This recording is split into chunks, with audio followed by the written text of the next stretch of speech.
Personaliti jemputan minggu ini.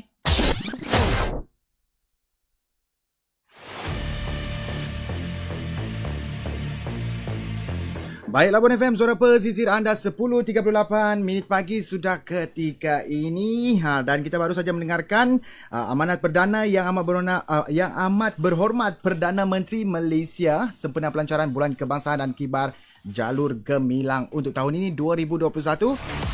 Dan ketika ini saya bawakan anda personaliti jemputan untuk minggu ini. Kita bersama dengan Muhammad Azim bin Muhammad Noor yang merupakan sukarelawan Privo dan juga juru foto. Sudah pun berada di talian. Hello Azim. Hello. Hello, selamat pagi. Selamat pagi. Ya. Apa kabar? Alhamdulillah sehat. Gimana dengan DJ? Sehat juga. Alhamdulillah. Okey, tanpa membuang masa Azim, dalam rancangan Generasiku ini, jadi bolehlah kita perkenalkan diri. Mungkin Azim boleh kongsikan tentang Azim punya biodata sendiri. Silakan Azim. Okey, baik, terima kasih DJ Hebri. Assalamualaikum dan salam sejahtera kepada semua pendengar Labuan FM walau di mana anda berada. Okay. Sebelum tu saya mau ucapkan terima kasihlah kepada DJ Hebri dan Labuan FM sebab sudi menjemput saya dalam rancangan Generasiku pada pagi ini. Sebenarnya saya nervous lah sebab baru first time ke udara di Labuan FM. Tapi memang dari dulu lagi teringin mau on air di Labuan FM ni kan. Alhamdulillah hari ni saya diberi peluang untuk menjadi tetamu. Tercapai hajat tu. Okey, saya perkenalkan diri saya. Seperti yang sudah sedia maklum dan sudah diberitahu oleh DJ Hebri sebentar tadi. Nama diberi Muhammad Azim bin Muhammad Noor. Berumur baru 20 tahun. Muda masih. Tarikh lahir sama dengan DJ Jena. 5 tahun saja yang berbeza. Iaitu 16 November tahun 2001. Saya tinggal di Kampung Tanjung wilayah Persekutuan Labuan. Dan merupakan anak jati Labuan. Original Labuan ni? Ya, original Labuan. Okey. Itu saja Azim. Apa? Itu saja. Saya merupakan anak ketiga daripada 3 orang adik-beradik. Dan ketika ini saya masih lagi study lah. Jadi seorang pelajar di Politeknik Kota Kinabalu. Tapi belajar secara online saya lah. Iyalah kan. Okey, DJ Hebri. Okey, baik.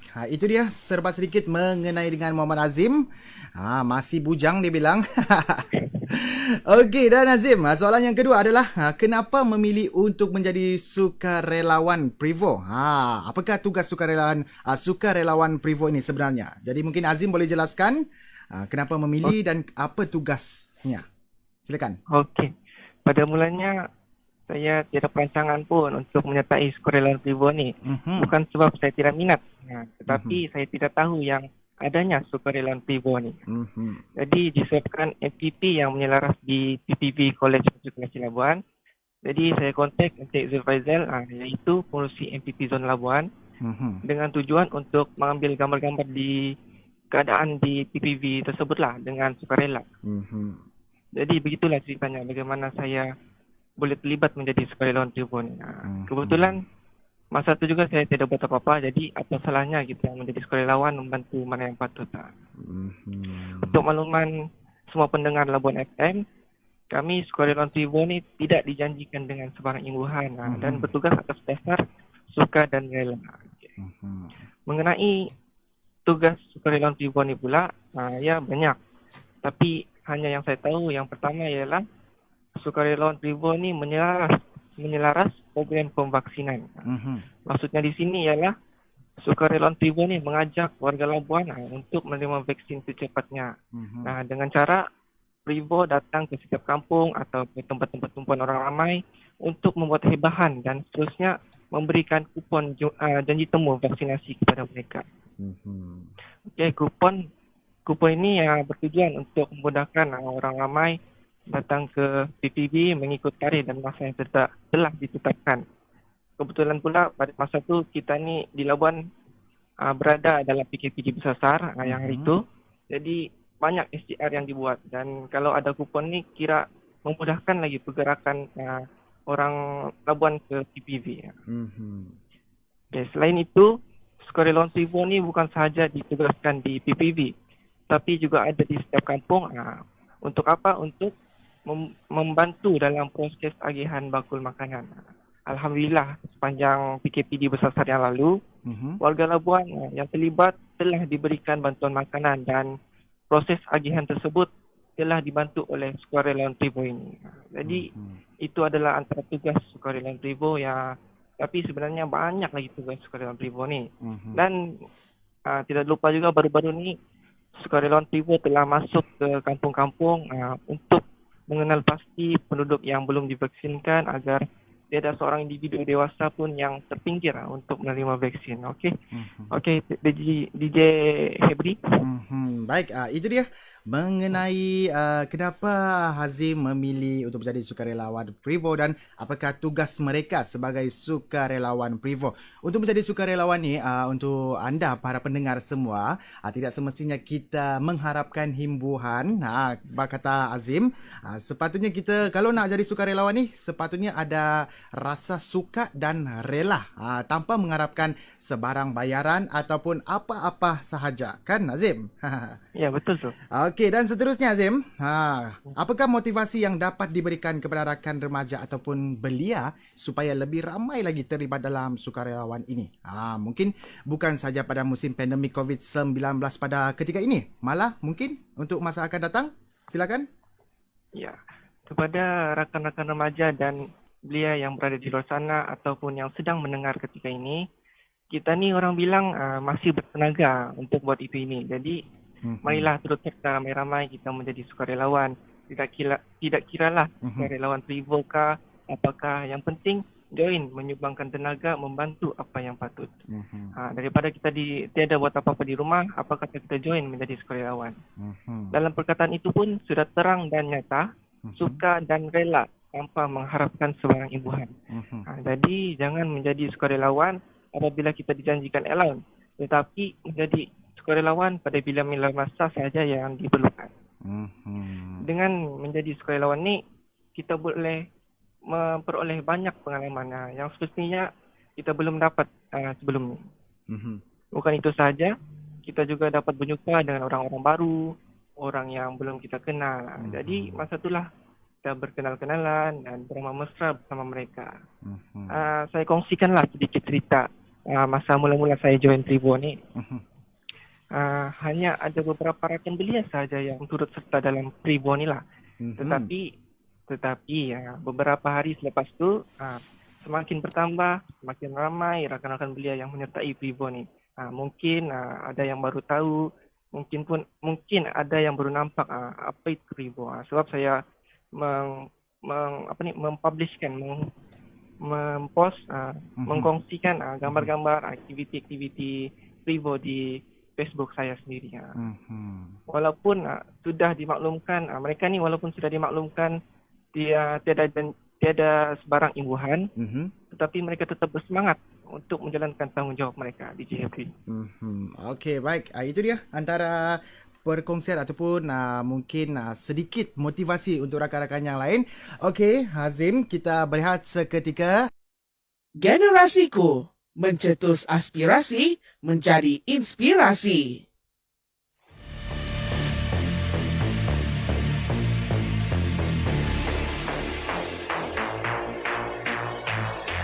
Baik, Labuan FM, suara pesisir anda 10.50 minit pagi sudah ketika ini. Kita sudah pun berada di penghujung rancangan Generasiku ini. Tapi kita masih lagi bersama dengan personaliti jemputan untuk minggu ini. Bersama dengan Muhammad Azim bin Muhammad Nur, sukarelawan Privo dan juga juru foto. Hello, Azim. Hello. Masih dalam talian. Okey. Ya. Okey, kita teruskan lagi dengan soalan seterusnya, Azim. Nampaknya masa pun sudah mencemburui kita. Okey. Kita teruskan dengan soalan seterusnya iaitu dalam tempoh pandemik ini sebagai sukarelawan dan juga juru foto, apakah pengalaman yang paling bermakna bagi anda? Mungkin ada suka duka di sebalik kejayaan ini. Silakan. Okey, DJ Bri. Sepanjang saya terlibat menjadi sukarelawan dan juga juru gambar untuk Privo ni, terlalu banyak pengalaman yang saya peroleh. Kami Sukarelawan Privo ni ada beberapa yang akan berjalan ke kedai-kedai, masuk ke kampung-kampung dengan tujuan untuk membagikan kupon. Jadi saya sebagai jurugambar mereka kira wajiblah untuk saya turut serta ke mana-mana mereka pergi. Jadi pernah satu hari itu saya join mereka ke satu tempat hotspot iaitu di kawasan Kampung Muslim untuk mengagikan kupon janji temu vaksinasi. Jadi seumur hidup saya itulah kali pertama saya masuk ke kampung itu. Itu kira pengalaman juga lah kan. Ya, betul. Jadi masa ke sana tu saya belum lagi lengkap 2 dos, baru 1 dos saja. Jadi masa mau turun di lokasi tu saya rasa takut-takut jugalah. Lepas tu ngaman juga masa tu di kereta pengungsi MPP ada satu set full PPE. Full PPE yang putih tu. Jadi apalagi pakailah. Awal-awal pakai itu kira okey lagi lah. Tapi lepas dari setengah jam macam tu, mandi peluh sudah satu badan. Panas dalam PPE tu rasa macam sauna dengan keadaan cuaca yang panas terik lagi. Kira itulah pengalaman paling yang saya tidak boleh lupa seumur hidup saya. Sebenarnya banyak lagi pengalaman saya sepanjang menjadi sukarelawan dan jurugambar Privo ni. Tapi cukup itu sajalah di JB. Tapi kalau ada pendengar-pendengar yang tertanya-tanya apa nama Facebook saya, untuk mau tahu apa aktiviti-aktiviti sukarelawan Privo, kamu boleh datang ke FB saya iaitu Hazim MN. Sekali lagi saya ulang, Hazim MN. Di situ kamu boleh lihat gambar-gambar dan aktiviti sukarelawan Privo ni di JB. Okey, baik. Terima kasih Azim. Jadi pada anda yang ingin mengetahui apakah aktiviti-aktiviti yang mereka lakukan, bolehlah ke Facebook Hazim MN. Jadi anda boleh lihat sendiri momen-momen yang diambil oleh Azim sendiri ketika bertugas sebagai sukarelawan Privo. Okey, dan yang terakhir sekali Azim, apakah nasihat dan juga harapan anda untuk rakan-rakan yang lain, juga pandangan anda mengenai dengan situasi terkini? Memandangkan kita sudah masuk fasa yang ketiga, mungkin Azim ada juga nasihat untuk rakan-rakan yang lain, silakan. Okey DJ. Nasihat dan harapan untuk rekan-rekan dan semua yang mendengar sekarang ni, sama ada di radio, di live FB atau di mana-mana saja, marilah kita beramai-ramai menjadi sukarelawan, tidak kiralah pada musim pandemik ini atau pada masa yang akan datang. Menjadi sukarelawan ni bukan imbuhan yang dicari, tetapi melaksanakan amanah dan tanggungjawab yang ditugaskan dengan suka dan rela seikhlas hati. Sambil-sambil kita menjadi sukarelawan ni, banyak pengalaman yang dapat kita peroleh. Akhir sekali mengenai situasi kita di Labuan ketika ini.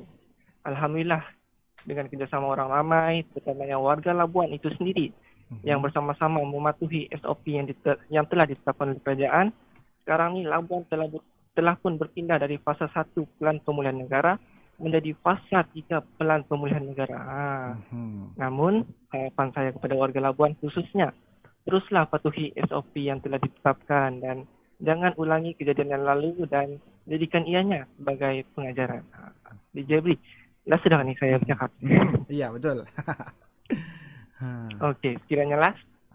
Sebelum saya mengundur diri, saya ingin mengucapkan terima kasih kepada Labuan FM sekali lagi kerana sudi menjemput saya sebagai tetamu pada pagi ini di rancangan Generasiku. Saya ucapkan juga terima kasih kepada yang pertama sekali ialah kepada ibu bapa saya kerana atas berkat doa mereka saya berjaya sampai ke tahap ini. Terima kasih juga kepada pengurusi MPP Zon Labuan, Iaitu Faizal Abdul Manan, sebab sudi menerima saya menjadi sebahagian daripada sukarelawan Privo. Dan terima kasih kepada semua yang mendoakan kecemerlangan saya. Terima kasih sekali lagi DJ Happy dan Labuan FM kerana menjemput saya. Okey, baik. Apapun terima kasih juga daripada kami di Labuan FM ni untuk Hazim sendiri. Apapun saya mewakili warga kerja RTM Labuan mengucapkan semoga maju jaya dalam apa jua bidang yang Azim ceburi. InsyaAllah, amin. Okey, baik. Terima kasih Azim. Terima kasih DJ Happy dan Labuan FM. Okey, baik. Itu dia Azim, sukarelawan Privo dan juru foto. Perkongsian yang sangat baik dan juga sangat menyentuh hati. Dikongsikan momen-momen dia apabila mereka bertugas sebagai sukarelawan Privo untuk memberikan ataupun